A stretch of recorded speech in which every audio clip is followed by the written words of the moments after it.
if I just followed logo designers and only how can I make more money? How can I build my business? And they're going to keep making that kind of money. Keep that habit.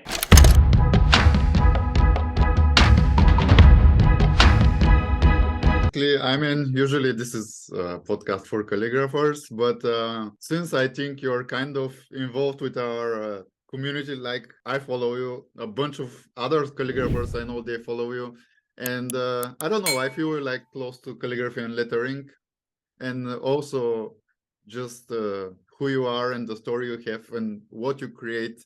I think is super inspiring and motivational and can be used of many people, not just Yeah, calligraphers. I appreciate that, mate. Yeah, I mean, yeah, I think, like I said, I'm by far any good at calligraphy. I'm shit at it, but I understand it, and I understand its importance within brand identity, and understand lettering, and I understand, well, it's definitely the importance of lettering within a probably like a community of brand identity designers that don't lots of like brand identity designers, logo designers will just create a logo and buy a font, Yeah. and I think I like to play a little bit differently. I understand the import, like font is always treated, or type or whatever lettering is always treated like the second favorite kid.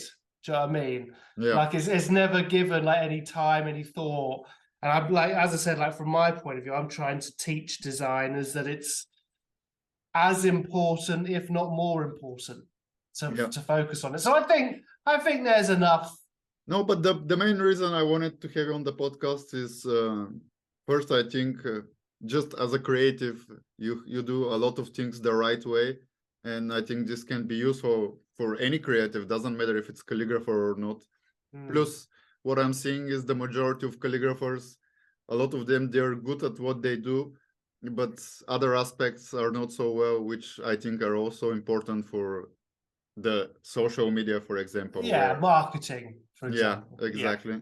yeah. And yeah, I started a segment on the podcast which is not released on Monday but Fridays, and it's exactly guests like you, which are not necessarily calligraphers or lettering artists, but still I believe the what you do and your story can be useful and Yeah, interesting to I people. think it's like I'm a big believer in like I think this is why I love following your account and I love following loads of other different types of accountants because I think if I just followed logo designers and only read logo books, it would be shit, wouldn't it? It'd be boring. Do you know what Yeah, I mean? So I'm a big unless it's this book. Ah, that's a fact. Look at that. That's a fantastic book. Well done. But it's really important. Like, I think that's why I think like I always try and push my creativity or push what brand identity should be because I've got a big love of like graffiti, like skate culture, like typography, like I try and bring all these things in to create unique stuff. I think if you're just focusing on logos all the time, it's difficult to be inspired by what's possible, building out a brand ultimately. So yeah, I'm excited. I'm excited to chat. Hi James, how are you? I'm super happy to have you finally on the podcast. Yeah, thanks, buddy. As I said earlier, I'm a big fan of what you've built, and I'm excited to share my weird British colourful knowledge Yeah, with you. awesome, man. So let's just jump into it. For like I showed you, I have your book.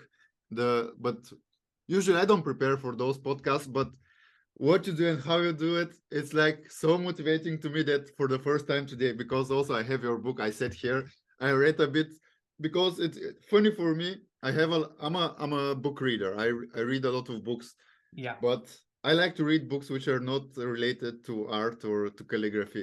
And yeah, for example, I have a stack like this for with calligraphy typography books, including your book. And in those kind of books, I s- I look to them, but I usually look the images, the final products.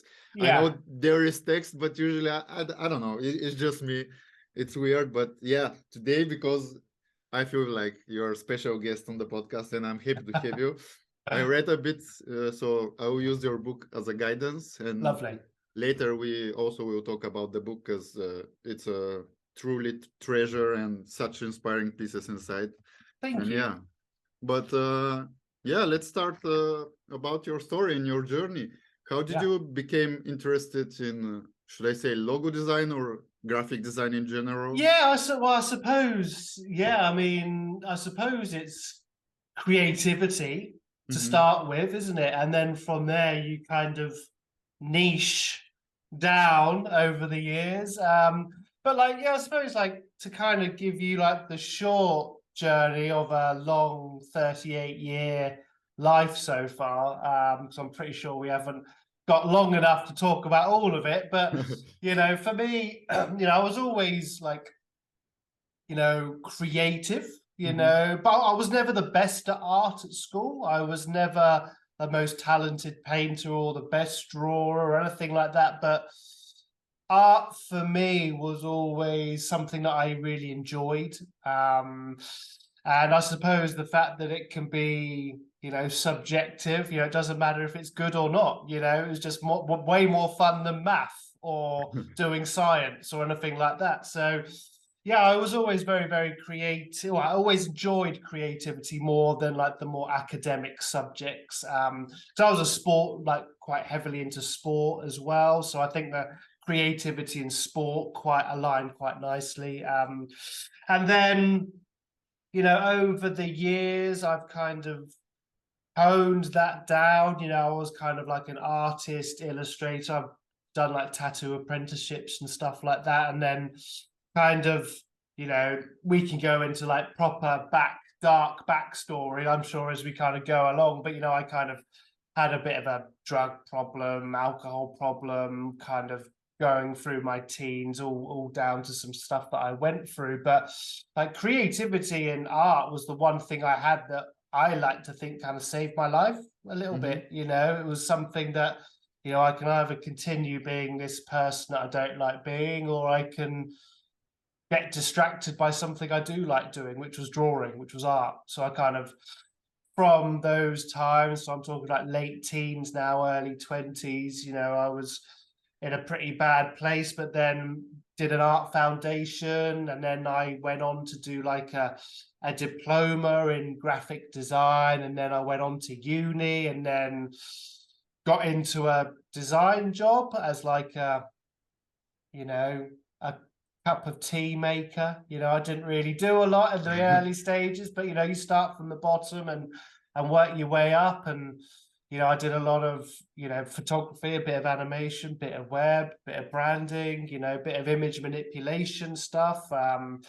And from there, I just kind of, I stayed in that kind of role, like a junior designer role, for about 5 years, and then started Baby Giant, which is my design studio. I just like, that was, yeah, maybe 12, 13 years ago now. And yeah, I've been designing, I suppose, a graphic designer for a long time, but over the last 5 years, I've like had a hyper focus down into like brand identity and logo design. So although I'm doing like logo design and brand identity full time now, I am a kind of culmination of all the things that I have been in the past, you know, like artist, like fine artist, illustrator, tattoo artist, graphic designer, web designer, animator. And I've kind of whittled all that down now into brand identity, where I just do logos all day now and build brands, which is really fun. Awesome. That's a great story, man. I think we covered everything. Thank you for being on the podcast. Yeah, see you later. Bye. Yeah. No, I said like, it's always, I think it's really interesting stuff though, isn't it? Because like, I think especially like I don't know how old you are, but I'm 38, you know, and I kind of grew up like without social media. You know, I'm 6 years younger than you. Yeah, so you're probably roughly about the same kind of generation, where as a kid, like you weren't really on Facebook, you were outside climbing trees and doing stuff. Do you know what I mean? So, and like, I don't know where my point was going with this, but like for me, it was kind of like I did everything. Do you know what I mean? And like, I think a lot of people are coming out of college and uni right now and just going, straight into freelance logo designer for the hospitality trade. Do you know what I mean? They're niching down within something that's so small before they've even got the skills to even make it as a creative person, let alone a niched creative person. So yeah, I think it's really important because everything that I've done, all my mistakes, all of my past, all of my, as I said, the tattoo, the illustrative stuff, the animation, I now bring all that experience into brand identity, and it allows me to create slightly different stuff, which I think people like. But so I think embracing the past is like a really important thing to do ultimately. I was thinking to ask you if you're self-taught or you studied, but I guess you pretty much answered it when you were saying your story. Yeah, but I think we're all self-taught. Let's be honest, aren't we? Do you know what I mean? Like whether you go to like school or not, you know, I learned more by drawing into the night than I ever did, you know, at university. Do you know what I mean? Where they taught me how to make a book from scratch by binding paper together. You know, that I haven't used that once in my whole career. Do you know what I mean? But not yet. not yet. But you know, I think there's always this kind of conversation about, are you self-taught or are you, you know, did you go to design school or whatever? And I think ultimately we're all self-taught, whether we went to, because no, I wouldn't have made it, or I wouldn't have got to where I am today without putting in hundreds of thousands of hours when I wasn't at school. Do you know what I mean? So it's quite an interesting conversation because I was like, oh, you went to school to do it. yeah, that's kind of, but I know people who have, and I know people who haven't. But I think ultimately, I think we're all self-taught to a point. In this case, how much do you think school helped you on this journey? Like, for example, what percentage was the things that they helped you to build your character and what you are today? Yeah, I mean, the one thing I think that university taught me, or like my kind of college taught me, was deadlines. Yeah. That is the one main thing that I've taken out of it. Like, you have from here to do this, and then you've got to hand it in. And that was the one thing that I've taken out of that, is the time management side of having to make sure that a project is done by a certain date, because that's really important when we're in the wide world. You know, the real world is like client deadlines, good time management. And I think, funnily enough, that's where a lot of self-taught designers struggle, because they take months and months and months to create a fake project that they might be doing, you know, and the world doesn't work like that. Like, so what I would suggest, and it's not just self-taught designers, it is like, there's lots of people who struggle with like timelines and, you know, time management. But what I would say to anybody listening who is thinking of like doing some personal projects or building something, like, always put like a timeline on it, because that you will never find a client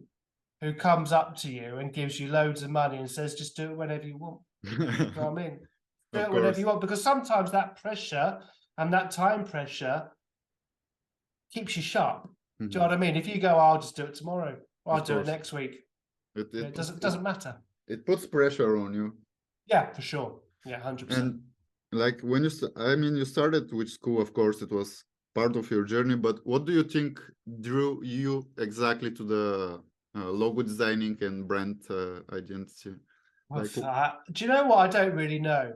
Yeah. In all honesty, I enjoyed it probably more than a lot of the other things I was doing. So web, animation, photography, I was doing some mural stuff, I was doing some kind of UI kind of stuff as well. And whenever I was doing like brand identity or specifically logo design back then, in that case, you know, it was kind of more like, I just really enjoyed the idea of storytelling and trying to tell a story in something so minimal and something that has to work, you know, at such a small size, you know. So it was, I actually found the process more exciting than the result. You know, how can I tell this story? How can I get this in there? How can I, you know, yeah, how can I emote the right feeling for this company? And that was stuff that, you know, really, really kind of got me going, was the kind of challenge of like logo design. And yeah, kind of being able to use my quirky mind to good effect that nobody used to pay me for like a decade ago or 20 years ago. And now people want to give me money for the way I think, which is brilliant. I love it. So it's something that I guess grew naturally into you, or is something you had like a vision, I want to become this? It sounds like it's something that yeah, came it was naturally. definitely like, I don't believe in following passions. I don't believe in, I think it's a dangerous, if somebody says to you, follow your passion, ignore them. Do you know what I mean? You know, because I think it's quite a tough, you know, if I followed my passion when I was 18, I'd be a rugby playing, whiskey drinking, drug taking twat. Do you know what I mean? So I think it's like, careers and opportunities are presented to people who are very, very patient and very proactive. So it started off with creativity. From creativity, I kind of found graphic design. And from graphic design, I found a space that I really, really was enjoying more than another one. And then through constant work and being patient and being proactive, like logo design, like showed itself to me. And even then, when I niched down like 5-6 years ago, I was like, this is fucking risky. Do you know what I mean? Like, just to kind of fully push brand identity and logo design when my agency does everything, does web design, does animation, does everything. But I was like, no, I really want to focus in on like brand identity and everything in and around that, which obviously web and animation is. But, you know, I was purely showing logo stuff. And the more I shared, the more I loved it. And now I'm developing a love for helping other people become brand identity designers and logo designers and creative thinkers. So like now my passion's evolving, you know, from, it's still within this brand identity space, but it's now helping other people think like I think. Do you know what I mean? So it's kind of this constant, even in 10 years, fuck knows. Do you know what I mean? I don't know what I'm going to be doing in 10 years' time, but you know, I'm going to keep trying and I'm going to keep showing up every day, and, you know, I'll see what happens, you know. So it wasn't like I left college and went, I want to be a logo designer. Because I think also, like, as a, you know, slightly entrepreneurial brain, you know, I'm always thinking of ways to like not reinvent but evolve, you know, like what are some other opportunities that are in front of me? How can I make more money? How can I build my business? And, you know, I think if you're so clouded in the beginning, I don't think when you're very, very young or you've just started out in your career, you can dedicate your life and soul to something straight away, because you might be the best freaking calligrapher on the planet, but you haven't even tried it.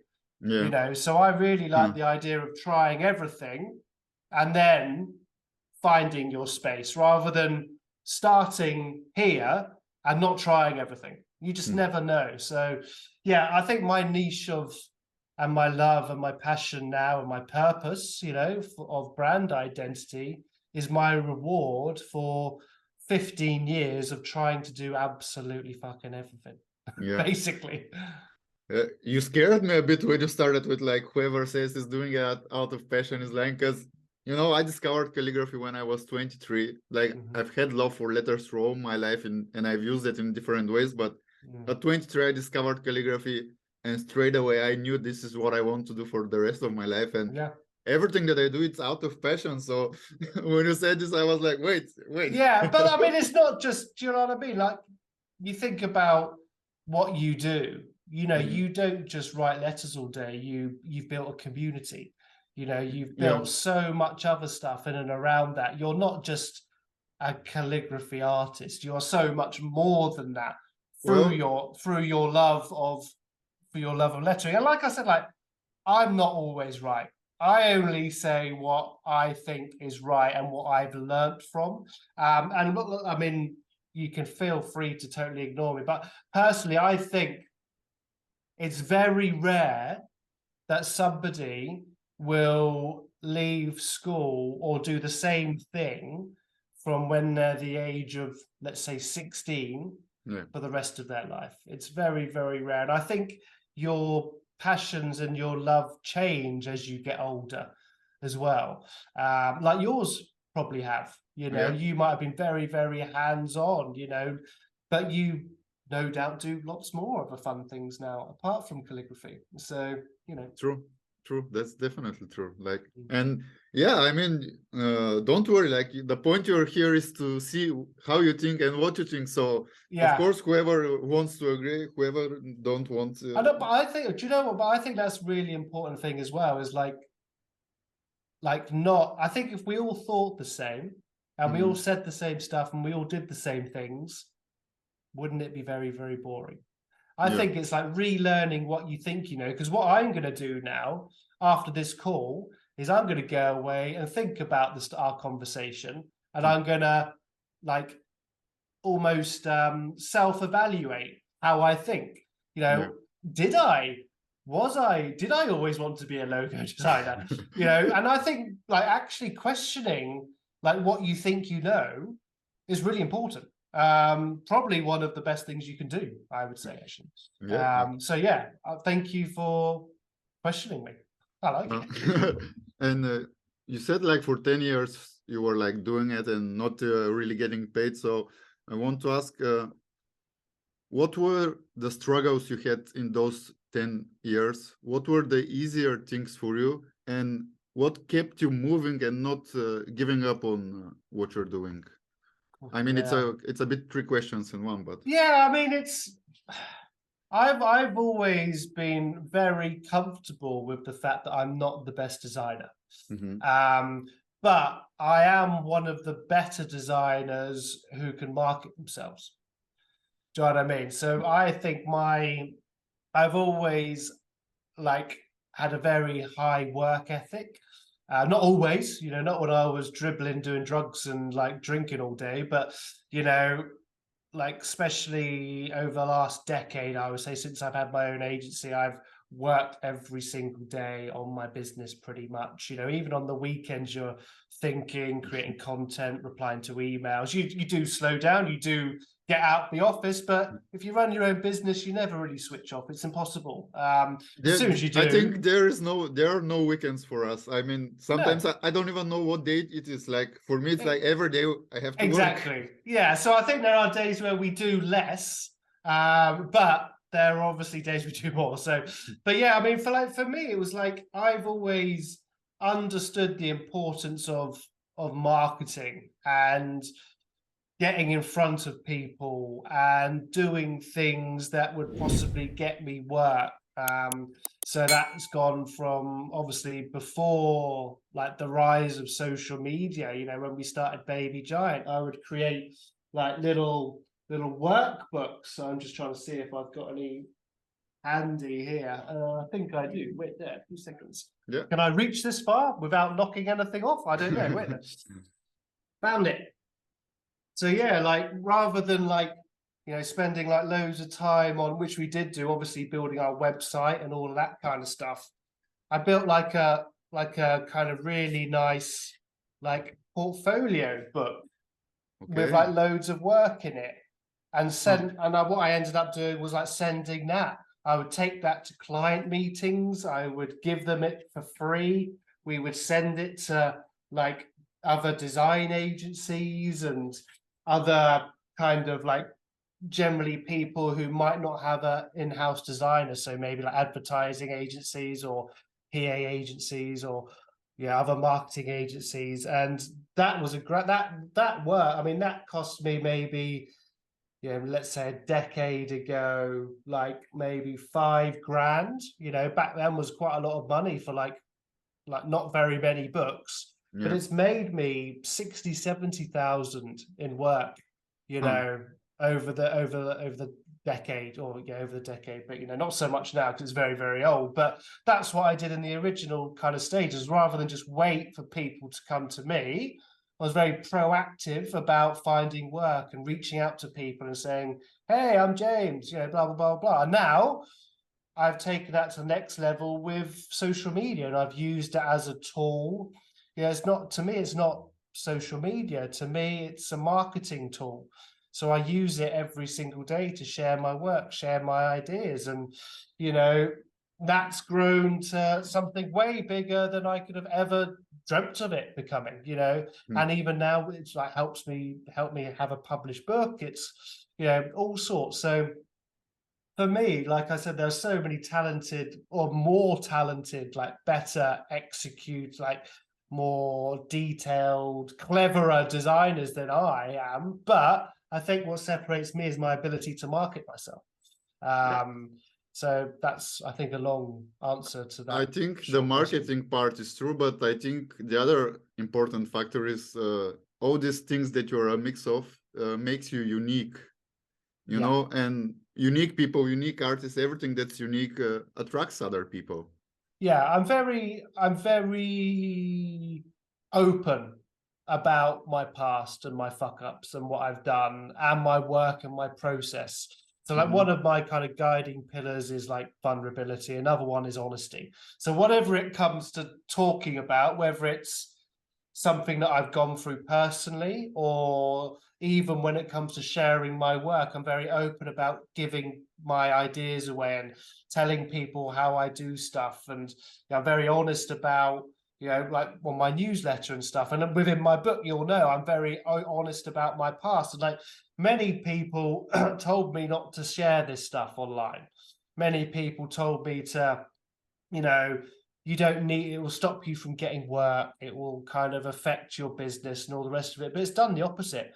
Not only has it helped other people, it's very much kind of allowed me to become a very real person in a very fake world, which is what social media is.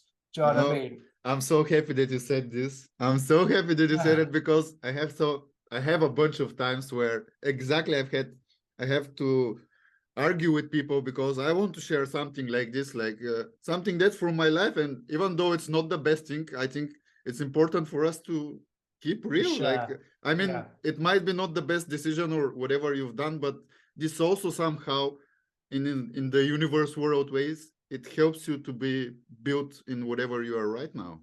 Exactly. I mean, and I think it's a very good point you make. And you've got to like think of the world we are entering right now.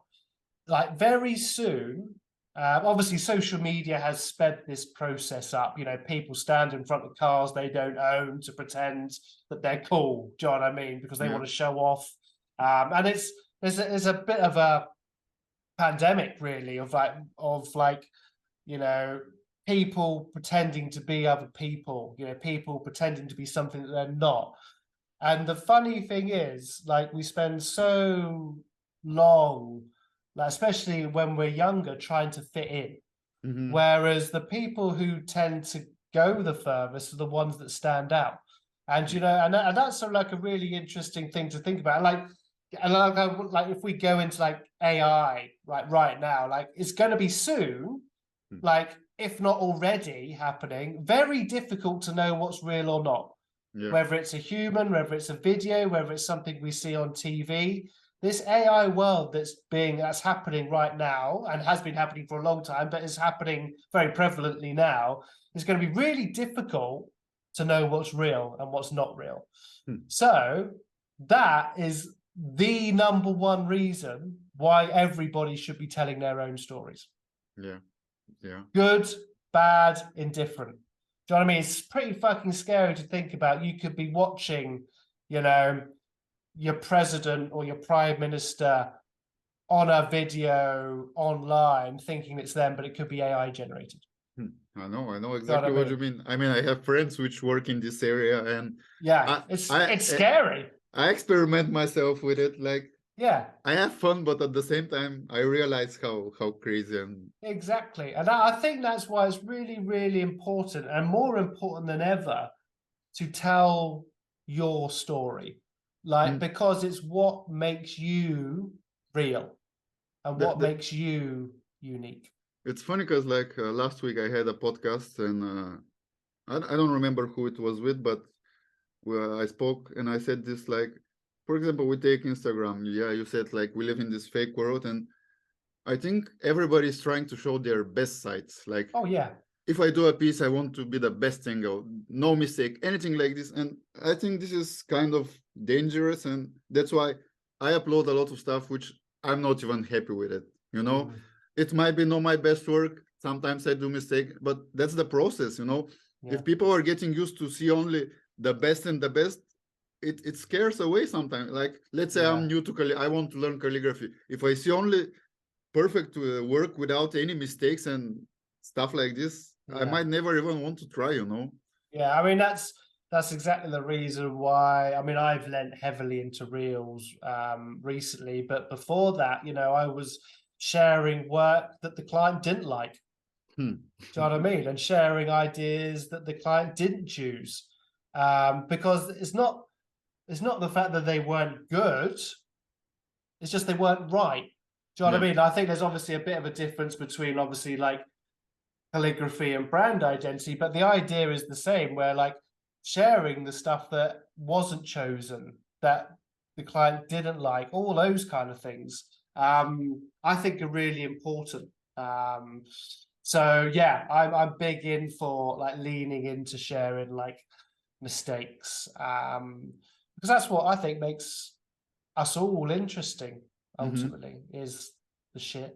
And speaking about the shit, I mean, it's even written in your book. I really like this. I don't know what is it, infographic or Oh, the whatever. timeline, yeah. Yeah, and it says 2002, left home with drugs and alcohol. So I guess this is part of the dark side of your story. But I think it's also important to share because usually, as we just spoke, people tend to not speak about such things. But I think those are human problems, and a lot of people can be experiencing them. So talking about them, and for example, you sharing like how you overcome, like how it affected you, might help a lot other people that are even not having a person to speak about, you know?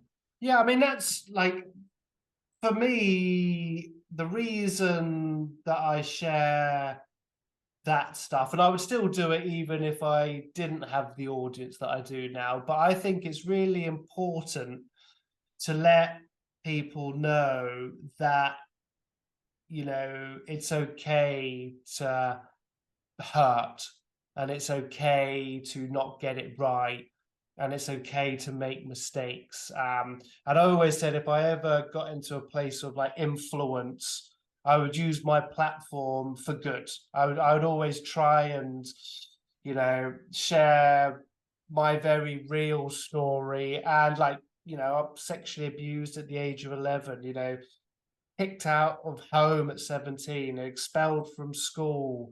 Yeah, there's lots of other good things that happened to Dude, me. you got me goosebumps, man. Yeah, but there's a lot of good things that have happened to me, but there's also a lot of things that have defined the person that I am today. The reason I am the way I am today was because of the things I've gone through in the past. You know, and I say the abuse, I think, was the trigger. You know, that happened when I was 11. I think when I was going through, you know, adolescence and teenage years, my rebellious nature turned to drugs and it turned to alcohol. And then that continued for years and years and years and years. And like even up until recently, I was still drinking way too much. You know, I've been sober since the 5th of September 2021 now. So Yeah, I haven't. a few days ago, there was a story, if I'm not wrong, it was like 576 days without. Yeah, something like that. Yeah, it's definitely, it's, and do you know what? It's changed my life. You know, I even up and down. I mean, we're talking like I wrote a book drunk. I got to where I was drunk a year ago. You know, I was drinking like far too much. And you think that you don't have a problem. You think you've got it under control, but then you realize that you don't. And I was like, if I'm ever gonna become Like, I think like alcohol, I was going through a lot of counseling like a few years ago as well, trying to understand this abuse and the alcohol side of it. And I think it just spiraled and spiraled and spiraled. And I just got into a very dark place where I was getting like proper drunk, like passing out drunk at least 3 or 4 times a week, you know, and it was getting like, and I was trying to run an agency and I was trying to build an audience. And I was thinking like, you know, all these things I'm trying to tell people to do, which I was practicing, I was working hard, I was doing all these things, but to switch off, I would drink. My theory was, if to relax, I need to get drunk. That was the one, you know, so it wasn't just happening like once a week or once a month. It was happening, like I said, like 3 or 4 times a week. I've got an addictive personality. Luckily, now my addiction is work, which is a slightly better problem than alcohol and drugs. But yeah, like, so I literally just feel like it's got me through a lot of trauma, alcohol, like drugs. It got me through a lot of dark times in my life.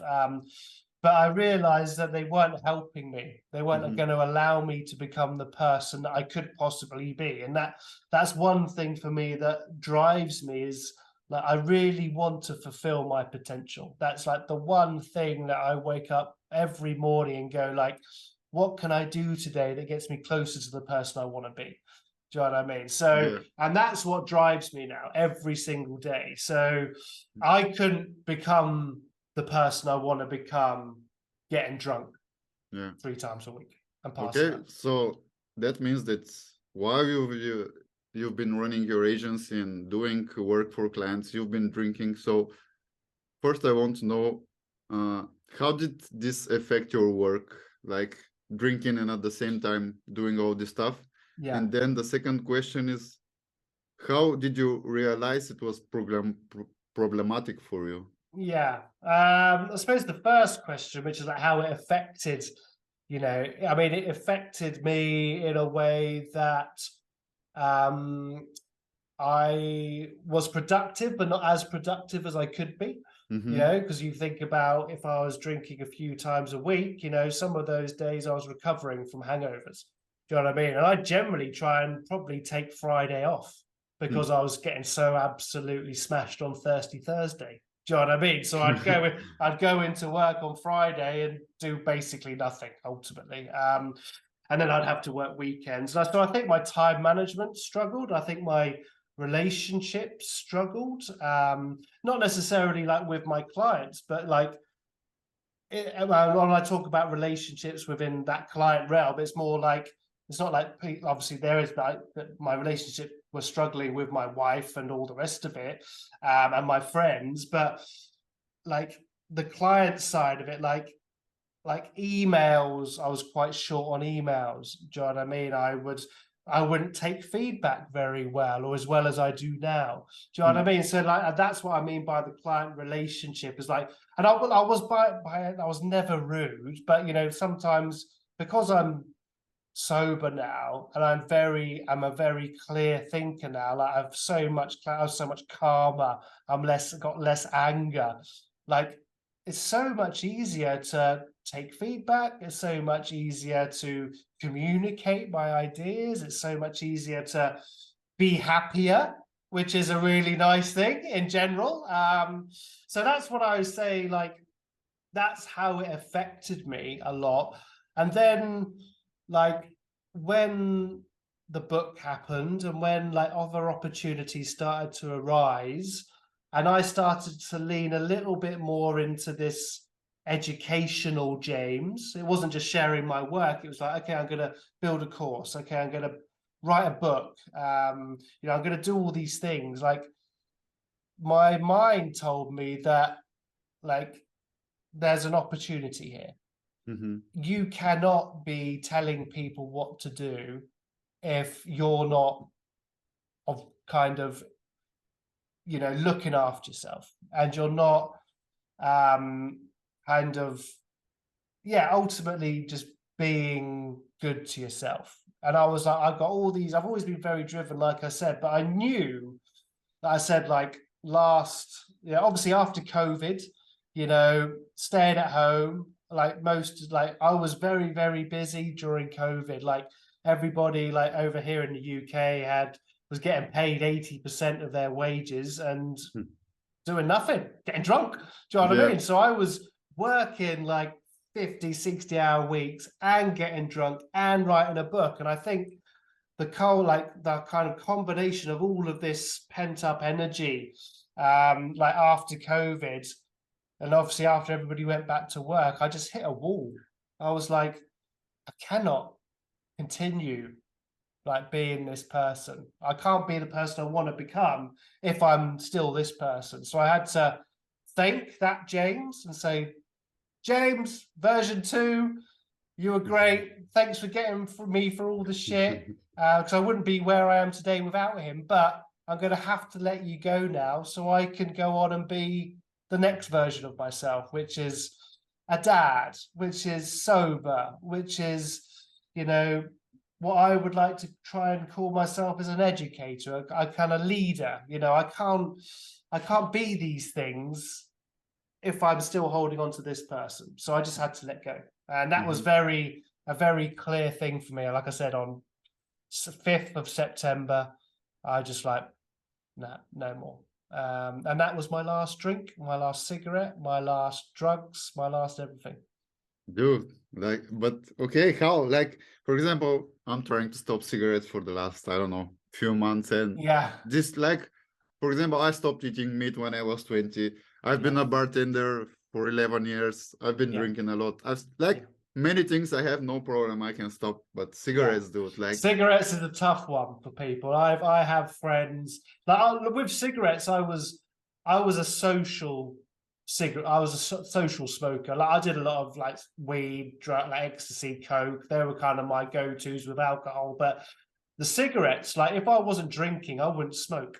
But I have friends who are like you, who are like bang on the ciggies, you know, 30, 40 a day. And it was so tough for them. Do you know what I mean? So, you know, I mean, I can only speak from my experience of like alcohol and drugs and all the rest of it. But, you know, for me, it was the fact that I wanted to stop.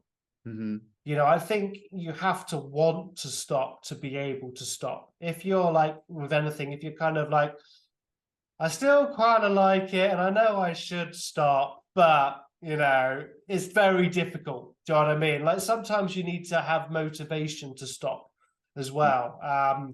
And like for me, like I said, like with the drink side of it, it was like I just knew I wouldn't become the person I was going to become with it. The drugs, the same thing, you know, and it was affecting my relationship with my wife. It was affecting my relationship with myself. Do you know what I mean? And I knew I had to stop it to become happier ultimately. And you know, for me, it was like I've got a fucking lot to give to this world, and I want to live a long time. If I've got to do all this stuff, I need to live a long time. And as I said, like, and it's also the money. Do you know what I mean? I was spanking maybe like 250, 300 quid on a night out drinking 3 times a week. Do you know what I mean? It adds up. Do you know what I mean? You've got to do a lot of logos to keep that habit like going.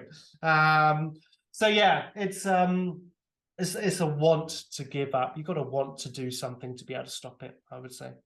No, because like I wanted, because I'm also working out and I can see it affects my workouts, and I really want to stop, but I don't know, somehow it's tough. Maybe like you've just gotta, like I went cold turkey, I just stopped. But I know some other people, especially my friends with nicotine, you know, it's a slow burn. Do you know what I mean? It's like, you know, maybe just have like, if you're on 20, go down to 18, go down to 16, go down to 10, you know, over a period of time. Do you know what I mean? Because sometimes the cold turkey, like the just stopping, is really, really tough. Yes. So maybe try and wean yourself off it. And then soon, in a year's time, you might be down to 1 or 2 a day and then be going, what's the point? What's the point of carrying on? Well, I hope it's much earlier than a year, but I'll definitely try this. Good. It's good for you. Yeah, definitely. And what you said, like I stand for the same. I want to give my potential, and I want also to live longer. So this, I guess, should be a huge motivator. Yeah, I love that. I want to bring you a little back in the story. At what point you realized that you can make a living out of this, and how or what were the things that helped you manage the pricing stuff? Because I know, for example, now you can take a lot of money, but I'm sure there are a lot of people which, first of all, they have problems with like how it's said, putting a number of their work. Yeah, valuing. Yeah, value. Some people work for way too less than they should. Some other people sometimes ask way too much than what they should. So how did this process build up in you? Yeah, I think it's the same with anything. Like the longer you do it, and the more questions you ask, the more information you find out ultimately, especially in and around pricing. So I think it's something you learn to get better at. You start to understand the value that you can bring clients. You understand what that value you bring to clients makes them on the other side of it. So I think that's the really important thing to do. And like when you're starting out and when you're starting your career, you know, especially in the creative, you would do it for free. So making any money is great. But then when you realize you've got mortgages to pay and, you know, staff to pay, and you also want to keep growing and keep making more money, because that's important. The growth side of it's really important. You know, you start to go through the process of really understanding the value of what you do for other people. Like I've always said, like, you know, people aren't paying me for my output, you know, they're paying me for my input, and my input is valuable. Do you know what I mean? Like anybody can go and get a logo. You can go and get a logo for a $5 on Fiverr. You can go and get it, you know, for basically free on a stock library. So there are always options for people, is what I'm saying. But there are also people who want to have some time invested into their project, you know. And like when we talk about brand identity, there's also the strategy side of it, which I go into a little bit as well. It's like, why are we doing the things that we're doing? Who is it for? Where's like the application, you know? So the work, and also like when I think of it now, like clients are coming to me and they don't really care about my price. You know, they do a little bit, but ultimately their thinking is like, can that investment make me money? To them, I'm an investment, ultimately. So let's say it's a 10K project. They want to know, am I going to make more than 10K out of doing this work? That's ultimately what they're in it for. So, you know, when you start to think about it like a business transaction and treat it like a business transaction, it becomes a lot easier to kind of price your work. So a calligrapher here or a brand identity designer listening in or whatever, you know, like this is why it's so important to ask questions, you know, in the beginning stages of a project. Like, why do you need to do this logo now? You know, do you have a product launch or a service launch that's coming up soon? You know, what's the price of not doing this? You know, where's it going to be used? And suddenly by asking all these questions, you realize that they've got a merch line that they're smashing out. They've got a new product that they're building where this logo is going to go. And then you're suddenly starting to think, well, this product, you know, they're looking to, you know, sell 100,000 units next year, and that's going to make them 2.5 million. And you're thinking, well, hang on a minute. Okay, well, my work is really important because it's going to be on the product. It's going to be making them a load of money. It's going to help them sell more product because of the recognition and the brand and all the rest of it. Suddenly, when you're thinking, well, I'm going to charge you 200 quid, you know, you're thinking, well, hang on a minute, it's not quite enough. But when, and I'm not saying you should just, if somebody's going to make 200 million, you should charge them 199 million. But what I'm saying is, when you start to look at the bigger picture, it becomes a lot easier to understand the value that you're going to bring to that company and that person and that client. So you start to price accordingly for that space. So This is something eye-opening for me. Like I never thought about it in this way, and now that you say it, like it seems like so much easy Yeah, to well, like, put for a example, price. if like your work's going to go on like a merch run, and Mhm. they're going to make, 10, 15, 20, 30K out of that, next month, and they're going to keep making that kind of money. Suddenly, as an artist or as a calligrapher or whatever, letterer, that becomes way much more valuable than the time it takes you to do it, Hmm. because they're going to be making money out of that. Yeah, Do you know what I mean? So that's yeah, why it's really important to ask all, like, front load all this effort, ask all these questions, because then you're like, okay, like, I understand the worth of this work, the value of this work to that person is going to get, and that I also need to know, well, this logo, or this whatever I'm doing needs to go on a tag, needs to maybe go on the back, maybe needs to be embroidered. Maybe, these are all the things that you're thinking, and that's where your value comes in. hmm. But anybody can create. I could go onto any font library. I could type in "made by James," and I could take that, I could buy that font, and I could go straight away. But the reason that they're coming to you is for something unique, something different, and that's worth more and more and more and more and more, especially when you think about the big picture. Okay, let's speak. You mentioned two things: the course you were building and the book. Yeah. So let's speak about those things. What's this course about, and who is it for? Like, who can attend, and Yeah, what they so can get out of it? Yeah, so I've got like two courses. So one's free. They're all in my bio on like Instagram, or on my website, themadebyjames.com. But the free one is called Fook in Focus, and I put it together to help people figure their shit out.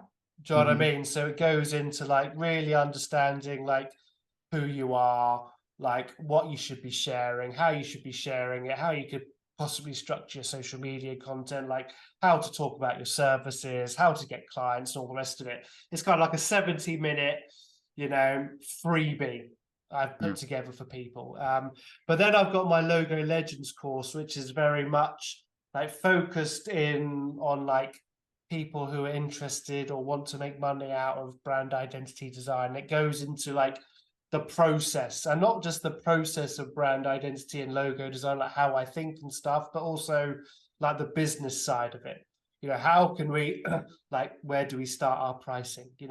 How do we, like I said, build an audience? How do we know what to share? How do we come up with ideas? So those are the kind of two courses I've got out at the moment. I've also got another one dropping. It's been about 18 months since I did my last one. So yeah, I got another one dropping at the end of the year, in September, I'm going to say. I'll commit to September. I'm not too sure if it will be September, but I'll commit to it.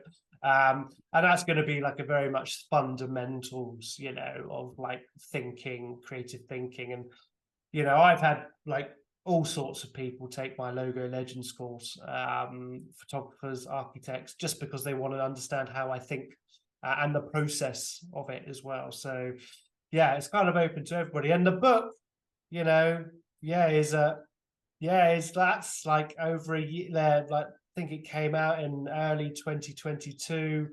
So it's a year down the line, sold 10,000 copies almost. Nice. And yeah, it's like done really, really well. It's got like hundreds of 5-star reviews, which is very humbling for me to read and see on Amazon and stuff like that. So yeah, that's really, really cool. I'd never write another book, but because it's quite a painful, long process. But yeah, it just kind of explains my story in a bit more detail, like basically the stuff we've chatted about in a Yeah. bit more detail. So, and case studies and other stuff like that. What's your favorite part about this book, and who is it most useful for? My favorite part for me is the fact that it's finished and it's done. That's a good one. Yeah, but I mean, for me, I think it's just really interesting to know my story as a Mhm. creative. Like, as I say, because like people see logos and they see 300,000 followers on Instagram and all the rest of it. But what they what I do within this book is I try and give lots of tips, and I share my life, my journey. And I think that sometimes You know, that's what I know a lot of people have got out of the book, is the fact that they feel that they can now go and be the person they want to be, even if they have messed up, or even if they have had some trauma, or even if they are struggling right now. I mean, that's what I try and do, is within the book especially, is, you know, I truly believe anybody can become anything, you know, with the right work ethic. And it doesn't matter what you've gone through. Yeah, your past can either make you or break you, let's say. And I think if you channel your energy right, it can make you. And that's all I've done. Nothing special about me. I just fucking work hard. That's all I do. Yeah. There is a lot of special about you. I was gonna ask if there is something that you wanna wish to people or give a tip, but you just did like the last thing you said. I think it's pretty much on point. Yeah, effort is free. That's what I always like to say. You know? So yeah, James, thank you for being on the podcast. Thank you for the chat and for sharing everything that you shared. I'm super glad and honored to have you here, and I hope to speak again or even meet in life. Would be awesome. Mate, we will make sure it happens. And if you ever want me to come back for round 2, I'll be there. Awesome, and thank you for being guests, guys. Thank you for watching. Thank you for listening, and as always, keep writing.